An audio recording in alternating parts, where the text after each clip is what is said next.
हमारे समाज के प्रति हमारी क्या जिम्मेदारियां हैं, हमारे समाज में कौन सी समस्याएं उत्पन्न हुई हैं, उन समस्याओं का क्या समाधान है, उन समाधान के क्या केंद्र बन सकते हैं, क्या अवसर हैं। इन तथ्यों को संकलित करने में कई माह लग गए। धरातल से समस्याओं को संकलित किया गया, विचारों से समाधानों को संकलित किया गया, केंद्रों को ढूंढा गया, अवसरों को ढूंढा गया। इस संकलन को एकत्रित करके कुछ शब्दों में लिखने का प्रयास किया गया है। आपसे प्रार्थना है, हमारे कई महीनों के इस प्रयास को आप कुछ मिनट का समय निकालकर पूरा अवश्य सुने और फिर इस पर चिंतन मनन करें। धन्यवाद। हमारी जिम्मेदारी भारतीय संस्कृति चेतना। आज हमारी भारतीय संस्कृति, हमारे संस्कारों का पतन इतनी तेजी से हो रहा है कि हमारा समाज 120 की स्पीड से नशाखोरी, मांसाहार और चरित्रहीनता के कारण रसातल में चला जा रहा है। क्या हमने जननी जन्मभूमि स्वर्गात् विगरीयसी की पृष्ठभूमि का पालन किया? अर्थात क्या हमने अपने देश, अपने समाज, अपनी मातृभूमि के लिए कुछ सोचा है, या सिर्फ पैसा कमाने और संपत्ति बढ़ाने में ही लगे हैं? यदि हमने अपने पैरों तक की सोचकर ही यूं ही चलते रहे तो एक दिन हमारे पैरों के नीचे से जमीन खिसक जाएगी और हमारी सुख संपत्ति, संतान, समाज सब नष्ट हो जाएगा। नंबर 2, समस्याओं की उत्पत्ति के कारण। जो धार्मिकता को बढ़ाने के, बनाए रखने के, बचाए रखने के केंद्र हुआ करते थे, आज वही हमारी वासना, नशाखोरी और मांसाहार को बढ़ावा देने के केंद्र बने हैं। उदाहरण नंबर 1, मंदिर। मंदिरों में रामलीला, कृष्ण लीला के नाम पर वैश्याओं का नृत्य या फिर लड़कों को लड़कियों की वेशभूषा से सजाकर उनके द्वारा अश्लील, भद्दी तथा धर्म की मजाक बनाने वाले गानों और नृत्य यानी कंपनी करवाने का प्रचलन ग्रामीण क्षेत्रों में तेजी से बढ़ रहा है। मंदिरों में जहां लोग अपनी बुराइयों को छोड़ने का संकल्प लेते थे, अपने इष्ट देवी देवताओं की मूर्ति के सामने खड़े होकर उनको साक्षी मानकर अपनी बुराइयों को छोड़ने का संकल्प लेते थे, आज उन मंदिरों में मन्नत पूरी करने के नाम पर शराब चढ़ाने का प्रचलन शुरू हो गया है और दिन प्रतिदिन बढ़ रहा है। इस शराब को प्रसाद का नाम देकर राम के, कृष्ण के, हनुमान जी के, शंकर जी के, देवी माता के भक्त पी रहे हैं और हमारे देवी देवताओं का अपमान किया जा रहा है। वह भी आस्था और पूजा बताकर। इसका जीता जागता प्रमाण कस्बा उसैद में कालसिन बाबा मंदिर है। नंबर 2, विद्यालय। पहले गुरुकुल थे। जब इंग्लैंड में पहला स्कूल खुला था उस समय भारत में 7.5 लाख गुरुकुल थे। उस समय भारत में एक भी मिशनरी या कॉन्वेंट स्कूल नहीं था। आज 3 लाख से ज्यादा है और गुरुकुल बस कुछ हजार। आज के स्कूलों की बात करते हैं। हमारे समय में लगभग 25 से 30 वर्ष पहले जब उपस्थिति दर्ज हुआ करती थी तो बच्चे बोलते थे ओम भगवान। अब कहते हैं यस सर, यस मैम।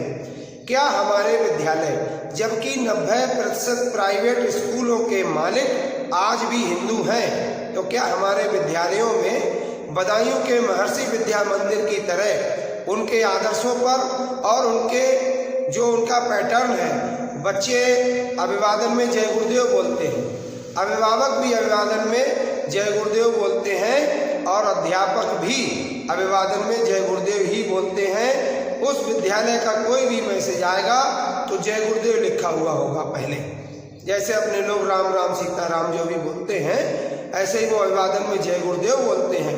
और मेडिटेशन यानी ध्यान भी वहाँ कम से कम 15-20 मिनट कराया जाता है।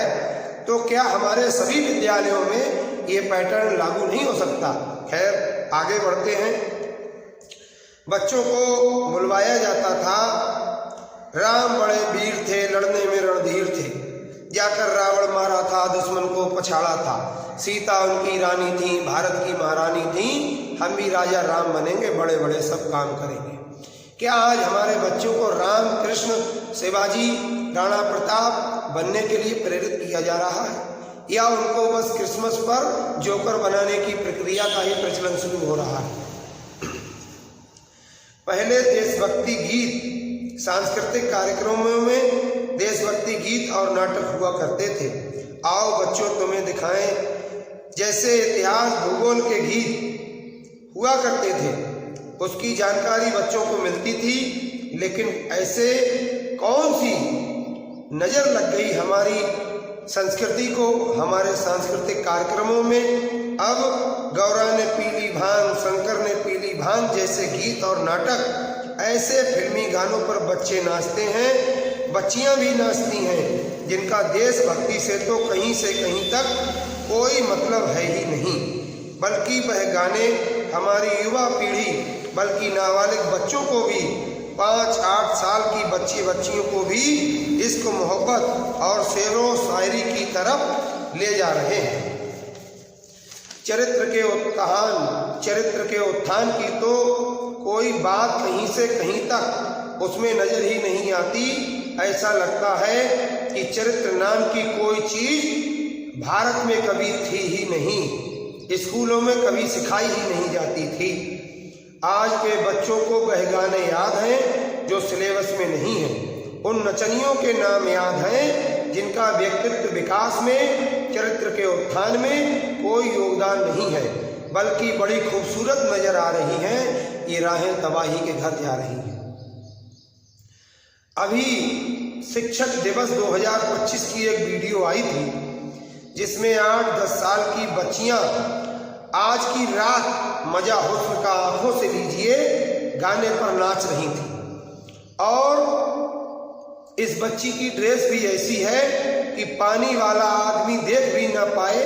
लेकिन आज तो जिनकी आंखों का मर गया पानी, वो उन्नति के सपने भी बुन नहीं सकते, और वो इस देश की मिट्टी पे जान क्या देंगे जो इस देश की बातें भी सुन नहीं सकते। रहीम दास जी ने कहा है, रहमन पानी राखिए, बिन पानी सब सून। तो आज सब संस्कृति, संस्कार एकदम सूने हो गए। नंबर 3, समाधान। समाधान ये है, प्रत्येक ग्राम, कस्बा एवं शहरों में भारतीय संस्कृति चेतना स्थल नाम का एक ऐसा स्थान, चाहे मंदिर हो, चाहे मणि हो, या कोई सार्वजनिक स्थल, जो कि हर जगह आपको मिल जाएंगे, कोई नया बनाने की जरूरत नहीं है।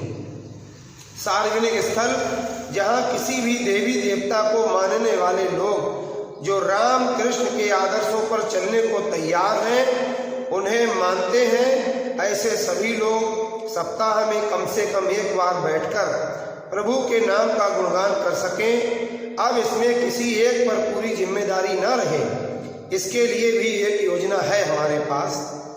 योजना ये है कि उन्हीं माता बहन भाइयों से पूछ लिया जाए कि आप किस नाम का जाप करते हैं, और उतनी ही शिफ्ट बना दी जाए।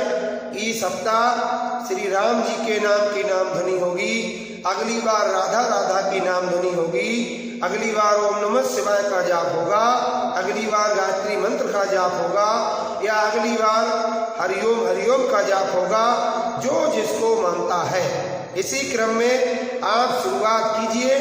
जय गुरुदेव वाले इस क्रम को अपना चुके हैं, और बाबा जी के आदेश पर, उनके आदर्शों से, उनकी वाणी से, उनके वचन से इसी विश्व के करोड़ों लोगों ने अंडा, मछली, मांस, शराब का त्याग कर दिया और चरित्रवान जीवन अपनाकर अपने देश को, अपने परिवार को खुशहाल बनाने में लगे हुए हैं। जय गुरुदेव नाम की ध्वनि इस प्रकार होती है, आप कभी भी जाकर देख लेना। जय गुरुदेव, जय गुरुदेव,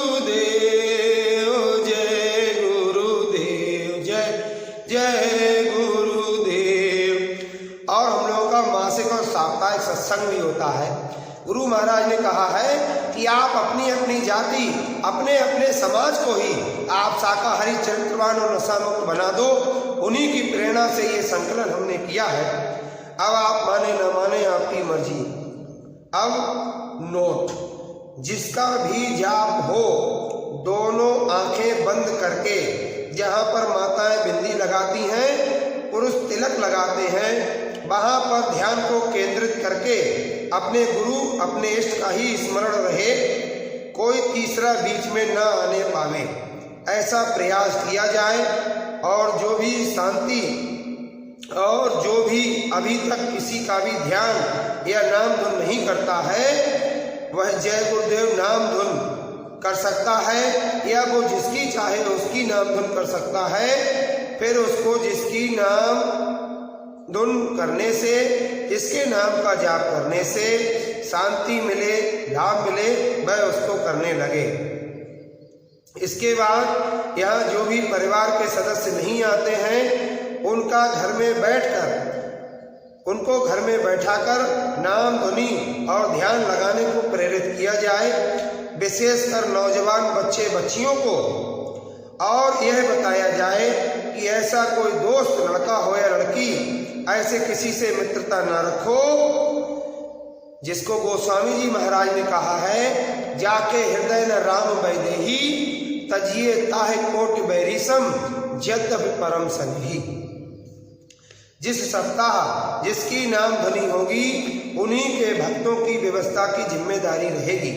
अंत में अपने इष्ट गुरु की कुछ सत्संग वचन 20-30 मिनट में सुनाकर, आरती करके, कुछ प्रसादी बांटकर सभी माता बहनें अपने अपने घर चली जाएंगी, भाई भी अपने घर चले जाएंगे। अब एजेंडा यह है कि इन्हीं साप्ताहिक कार्यक्रमों के माध्यमों से, विद्यालय के माध्यमों से हमारे पूरे समाज में जो भी समय समय पर आवश्यक जानकारी, धार्मिक प्रेरणा की बातें हम भी अपनी माता बहनों, भाइयों, बच्चों के सहारे एक एक परिवार तक पहुंचा सकते हैं। सावधानी क्या बरती जाए, इन केंद्रों पर ऐसा कोई भी कार्य न हो जो रामचरितमानस के, हमारे धर्म के नियमों से मेल न खाए, हमारे धार्मिक नियमों को तोड़े, ऐसा कोई संदेश न दिया जाए। देवी देवताओं का अपमान, उन पर शराब चढ़ाने या बलि चढ़ाने की बात करी जाए, उनकी कीर्ति का बखान न करके उनके प्रति समाज में हीन भावना भरना, जैसा कोई भी कार्य या वक्तव्य यहाँ से नहीं दिया जाए। धर्म शास्त्रों के अनुरूप ही श्री रामचरितमानस का संदेश का अनुसरण करते हुए भगवान राम के आदर्शों पर चलकर शाकाहार, चरित्रवान और नशामुक्त एवं जीवन में गुरु की महत्ता, सद्गुरु का स्थान, प्रथम भगत संतन कर संगा, बिनु सत्संग विवेक न होई, राम कृपा बिनु सुलभ न सोई। समय के महापुरुषों के संदेश को, यानी सच्चे सनातन धर्म का सच्चा संदेश समाज तक पहुंचाना। बात माताओं बहनों के सामने कह दो तो अच्छी हो या बुरी, वो खबर जन जन तक पहुंची जाती है। वैसे भी भाइयों को समय कहाँ है धर्म की चर्चा या प्रचार प्रसार करने का। उनकी भीड़ तो तभी इकट्ठी होती है जब गांव में कोई कंपनी होती है। गप मारना, खेती बाड़ी काम करना, ताश पत्ता खेलना, तमाम कामों के लिए समय है, लेकिन धार्मिक प्रचार प्रसार चर्चा के लिए हमारे भाइयों के पास समय नहीं है, विशेषकर हिंदू समाज के पास तो बिल्कुल नहीं है। माता बहनें जहाँ भी जाएं, एक मराठी सैनिक की तरह खुद को जिम्मेदार मानकर शादी, पार्टी, बुलावा, कीर्तन, कहीं भी जाएं, अपनी धार्मिकता और मर्यादाओं के बारे में हर जगह पर बोलें। अपनी सुरक्षा को हरदम तैयार रहें, चाहे वह सुरक्षा विचारों की हो, धन की हो, सम्मान की हो या शरीर की हो। केंद्र एवं अवसर। अब आप कहेंगे इसके लिए केंद्र बनाने पड़ेंगे, अवसर खोजने पड़ेंगे, तो आपको खोजने की जरूरत नहीं है, हमने खोज लिए हैं, संकलन किया है। आप थोड़ा ध्यान दें। सभी मंदिर, सभी प्राइवेट स्कूल, क्योंकि आज भी 90% प्राइवेट स्कूल के मालिक हिंदू ही हैं, फिर भी हिंदू धर्म यानी भारतीय संस्कृति का प्रचार प्रसार, आदर्श संस्कार पहुंचाने में हिचकिचाहट और डर किस बात का। हम अपने घर में अगर अपने आदर्शों की बात लागू नहीं कर पाए, नहीं कह पाए अपने विद्यालयों और मंदिरों में, तो फिर हमारे सारे प्रयास व्यर्थ। और अवसर कोई भी जागरण हो, भागवत हो, रामलीला, कृष्ण महोत्सव, हनुमान जयंती, गणेश चतुर्थी, छुट्टियां एवं जयंतियां, मकर संक्रांत, 26 जनवरी, महावीर जयंती, गुड फ्राइडे, बुद्ध पूर्णिमा, स्वतंत्रता दिवस, दशहरा, 2 अक्टूबर गुरु नानक जयंती, 25 दिसंबर बलिदानी सप्ताह इत्यादि। नंबर 5, महत्वपूर्ण बिंदु। हमारे समाज को एक मार्गदर्शक की आवश्यकता है, एक ऐसा मार्गदर्शक, ये सबसे महत्वपूर्ण बिंदु है। हमारा समाज कुमार्ग पर इसलिए चल पड़ा क्योंकि अच्छे महापुरुष और सच्चे मार्गदर्शक हमको नहीं मिल पाए।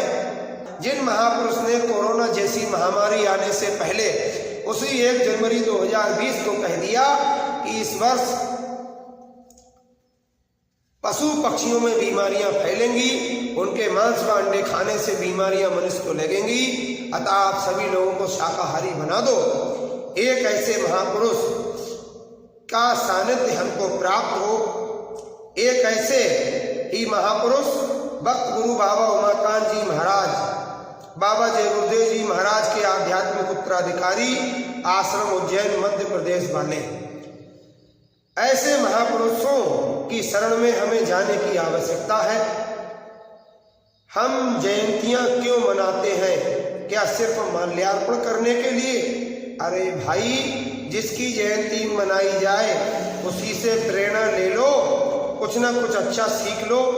हमको हुक्म है कि सबको बता दो, आए शरण उसको माफी करा दो। स्थायी समाधान, अलग अलग महापुरुषों में आस्था रखने वालों के लिए उन्हीं की आस्थानुसार उन्हीं इष्ट या गुरु की प्रेरणा से प्रेरित किया जाए। साप्ताहिक सत्संग, बिन सत्संग विवेक न होई।